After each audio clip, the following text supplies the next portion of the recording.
चले हवा आने दे म्हणत मराठी चित्रपट सृष्टीत विक्रमी कमाई करणाऱ्या टाइमपास 2 या सिनेमातील दगडू आणि प्राजक्ता पोहोचलेत दोस्तीची वेगळीच परिभाषा सांगणाऱ्या दिल दोस्ती दुनियादारीच्या सेटवरती। आशू त्याचा मित्र म्हणून दगडूला घेऊन येतो आणि मग काय हास्याची डबल धमाल सुरू होते।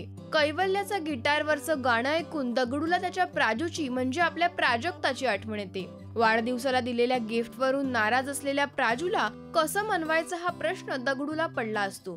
तसं पाहायला गेलं तर हा प्रश्न कोणत्याही दगडूसाठी थोडा कठीणच असतो, परंतु दगडूला त्याच्या लव्ह स्टोरी मधला हा ट्विस्ट सॉल्व्ह करायला आपले दिल दोस्ती दुनियादारी मधले मित्र मदत करणार आहेत। पहिल्यांदा मीनल आणि ॲना प्राजूला जाऊन समजावण्याचा प्रयत्न करतात, पण त्यात त्या दोघीही असफल ठरतात। मग युक्ती काढून ॲना दगडू जीव देणार असल्याचा खोटा मेसेज प्राजूला करते।